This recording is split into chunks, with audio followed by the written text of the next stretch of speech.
I am Batman. I mean, Average Sniper. Hey, what's up, guys? Average Sniper here, and welcome to another Call of Duty Warzone video. You know, there's a ton of tips and tricks videos out there you can watch, but I kind of wanted to make one a little different. I've noticed that a lot of the videos that people make are basically just professional Call of Duty players going in and getting tons of kills and not really explaining their tactics or anything like that. It's real fun to watch somebody do good, but it doesn't necessarily help you, because if you try to emulate that, you just end up pretty much getting owned. So I figured maybe the best way from one average player to another is to kind of go over this video with you, show my tactics, and maybe do future videos like this to help you get more wins, more kills in Call of Duty Warzone. So the reason I pushed on that guy right there is because he landed close, and I am a firm believer that anyone that lands close needs to be taken out before they can get better guns and before they can rendezvous with their team. So sound and vision is a very important thing. Oh, there's a guy shooting at me right there. Heal up, obviously. Heal up before you engage. Let that health bar run back up. Use as many plates as you can, and be an aggressive player. Be an aggressive player, even if you're not that good. You know, if you get the enemy wounded and there's only one of them, obviously don't rush a whole squad, but definitely, you know, try and take that player out.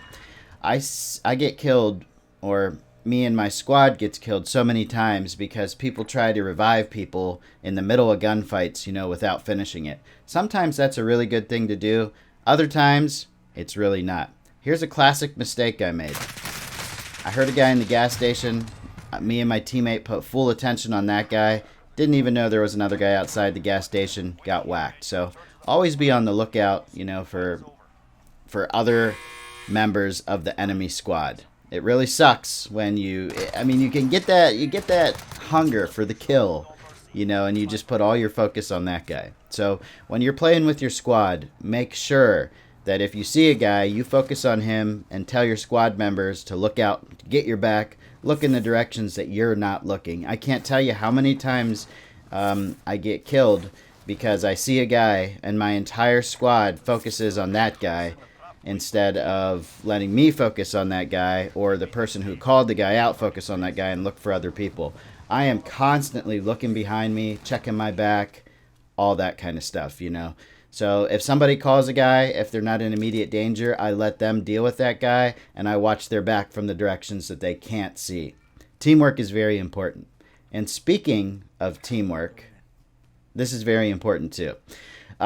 My teammate didn't survive the gulag, so now it's time for me to buy them back. That should literally be your only focus. If you are in a game where one or two of your teammates are dead, your only focus should be to find money and buy them back. Since all of this was looted, I went for a gunfight. I found these two guys, completely caught them out in the open and surprised them, and was able to get a whole bunch of cash. Now, if you notice, there's still people shooting at me from the building right in front of me and a little to the left. So I just grabbed the cash that I could, which was a massive amount, and then I took off. They tried to shoot me in the back as I'm running away, but that's okay because the guy shooting at me was a total potato and couldn't land a shot. He landed like one shot in my ankle or my arm, and I think that was it. It hardly did any damage at all. But once you get that cash, get to the buy station and get your teammates back. That's another thing I noticed that is seriously lacking with teamwork with some of the squads I play with and some of the people I watch on YouTube and Twitch, is they don't focus on getting their teammates back after they die. I mean, hello, this is an amazing mechanic. You can call your teammates back in after they're dead. You know, if they don't win the gulag when they die, you can actually get enough money and buy them back. Your teammates are your best asset. And sometimes I don't understand why people don't rush to get money and things like that once their teammates die, and try to buy them back. That should be the main focus. Not gunfights, not looting, not anything else. Just getting cash and getting that teammate back. I literally cannot stress that enough. That is what you need to do.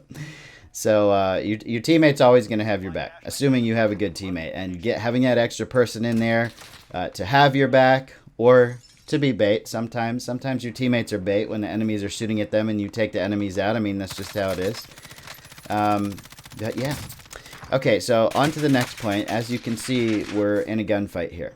And instead of doing what I would normally do in a Call of Duty multiplayer match and just rushing the enemy, I'm not going to do that. There's too much going on. There's too many enemies. I don't know where they are. I've already used up my gulag once. I don't have a self-revive. So we're just fighting these guys. Now that's the second guy I downed. You know, so at this point, I'm thinking it is a good idea to push. You have to know when to be aggressive and when not to be aggressive. There's another guy down. So that's 3 downs. One of them must have got revived or done a self-revive, and then the last guy dies. My plan here was to leave because they were fighting another squad, but my teammate had already pushed up to the point of no return. So I decided, shit, I better get in here. There's a guy on the roof. Made the call out. Make sure you make the call outs, you know, and mark where the enemies are for your team. Incredibly important. I would say calling enemies out and marking them at the same time is one of the best things you can do.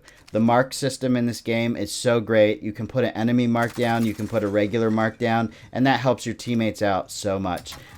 Another thing I can't tell you how much I see of in squads that's a bad thing is how many times people say, he's over there, or he's right behind you, or he's to your left. That absolutely does nothing. You might as well just not even say that there's enemies around if you're going to do that. Just put the mark down where they are and say, hey, they're on my mark. Maybe call out a direction number.